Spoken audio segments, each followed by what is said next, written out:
তারা কি ধরনের ছাত্র। আজকে উচ্চ মাধ্যমিক পরীক্ষা তারা বন্ধ যাচ্ছে, তো এরা ছাত্র না ছাত্রের নামে এরা কলঙ্ক? আমরা সেটা মানুষের কাছে বলতে চাই, মানুষকে জানাতে চাই। পরীক্ষা চলাকালীন আমরা কোনো ধরনের কর্মসূচি নেব না যাতে পরীক্ষার্থীদের অসুবিধার মুখে পড়তে হয়। পরীক্ষা শেষ হয়েছে, বিকেলবেলায় আমরা এই কর্মসূচি নিচ্ছি, কিন্তু আপনারা দেখলেন আমরা যারা এখানে উপস্থিত আছি প্রত্যেকে বিশ্ববিদ্যালয়ের ছাত্রছাত্রী। হ্যাঁ, আমরা স্যার ম্যাডামদের সঙ্গে এবং আমাদের শিক্ষাবন্ধু যে দাদারা রয়েছে তাদের সঙ্গে একসঙ্গে আমরা আমাদের ছাত্ররাও আজকে নেমেছি এই ধিক্কার মিছিল। আমরা সবাই জানি যে ছাত্রর নাম করে যে দুষ্কৃতীরা, যে বহিরাগতরা যে যাদের ঘটনাটা ঘটালো সেখানে নিজেকে নিয়েও সেটা ভাষা জানাবার কাছে আমাদের পরিস্থিতি নেই। কারণ ছাত্র বলতে আমাদের নিজেদেরও খারাপ লাগছে, তারা যে ছাত্র হিসেবে একটা আন্দোলন আমরাও করি, আন্দোলনের ভাষা থাকে একটা, কিন্তু তারা যে ভাষায় আন্দোলন দেখেছে সেটা আন্দোলন নয়, সেটা গুন্ডামি। আমাদের সঙ্গে আছে আমাদের শিক্ষাবন্ধুর সভাপতি অপুদা এবং আমাদের ম্যাডামও আছে।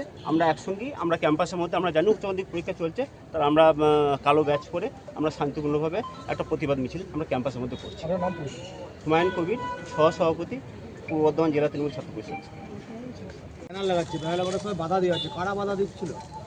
বিশ্ববিদ্যালয়ের ছাত্রছাত্রীদেরকে তাদের নিজেদের অধিকার, তাদের সংগঠনের বিভিন্ন পোস্টার ব্যানার, কোন সব বিশ্ববিদ্যালয়ের এই অধিকারটা যে কোনো ছাত্রছাত্রী রয়েছে, সেই অধিকারকে এক্সিকিউট করা থেকে বাধা দিতে চাইছিল বিশ্ববিদ্যালয়ের সিকিউরিটি গার্ডের জায়গায় যারা বসে থাকেন। তারা কি বলছে?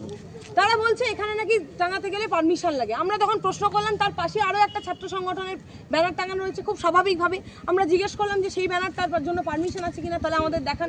আর জবাব দিতে পারিনি, চলে গেছে। ব্যানার কি লাগালেন? হ্যাঁ, আমরা লাগিয়েছি, পরে যদি ছিঁড়ে দেয় সেটাও আপনারা জানতে পারবেন, আপনাদের মাধ্যমে জানানো হবে। পোস্টারিং করছি? হ্যাঁ, আমরা পোস্টারিং করছি। বর্ধমান বিশ্ববিদ্যালয়কে আজকে যেহেতু পরীক্ষা রয়েছে, থার্ড সেমিস্টারের এর পরীক্ষা চলছে প্রত্যেকটা ডিপার্টমেন্ট, আমরা সেই জন্য রাজ্য জুড়ে এসএফআইয়ের যে বন্ধের কল রয়েছে আমরা আমাদের বিশ্ববিদ্যালয়ের ক্ষেত্রে সেটা এক্সেপশন রেখেছি, যেহেতু পরীক্ষা চলছে। তাই আমরা পরীক্ষার পরে একটা সংক্ষিপ্ত কর্মসূচি করছি, সেখানে যদি বাধা দিতে আসে তাহলে বাধার বিরুদ্ধে লড়াই হবে। কি দাবি আপনাদের? আমাদের দাবি, গত পরশুদিন যাদবপুর বিশ্ববিদ্যালয়ে শনিবার সম্ভবত যে শিক্ষামন্ত্রী ছাত্রকে চাপা দিয়েছে সেই শিক্ষামন্ত্রীর পদত্যাগ এবং শাস্তি চাই। পাশাপাশি দেখলাম নির্বাচনের আমরা যে কথাটা বলতে গেছিলাম শিক্ষামন্ত্রীকে, যে এতদিন ধরে ছাত্র সংসদ নির্বাচন বন্ধ, সেই ছাত্র সংসদ নির্বাচনের তারিখ কবে দেওয়া হবে। তিনি ছাত্র সংসদ নির্বাচনের তারিখ দিতে না পেরে তাড়াহুড়োয় পালাতে গিয়ে ছাত্রকে গাড়ির তলায় পিষে মারতে চেয়েছিলেন। ফলে সেই ছাত্র সংসদ নির্বাচনের দাবিতে বর্ধমান বিশ্ববিদ্যালয়ে দীর্ঘদিন ধরে মেয়াদ উত্তীর্ণ ছাত্র সংসদ আপনারা দেখতে পারবেন, আমরা বিভিন্ন জায়গায় আমরা এটার বিরুদ্ধে প্রতিবাদ জানিয়েছি।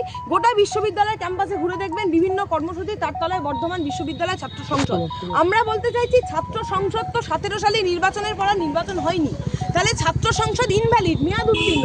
সেই ছাত্র সংসদ কোনো প্রোগ্রাম নেবে, সেই প্রোগ্রামকে স্যাংশন দেবে, তার টাকা দেবে বিশ্ববিদ্যালয় কর্তৃপক্ষ, সেটা কি করে আইনত হতে পারে, সেটা কি করে বৈধ হতে পারে? আমরা তাই অবিলম্বে সঠিকভাবে গণতান্ত্রিক ছাত্র সংসদ নির্বাচন চাই। সেই নির্বাচনে তারপর যে সংগঠন ছাত্র সংসদের নির্বাচনের দায়িত্ব পাবে তারা পালন করবে, কিন্তু সেটা ডেমোক্রেটিক হতে হবে, সেটা স্টুডেন্ট দ্বারা ইলেক্টেড হতে হবে।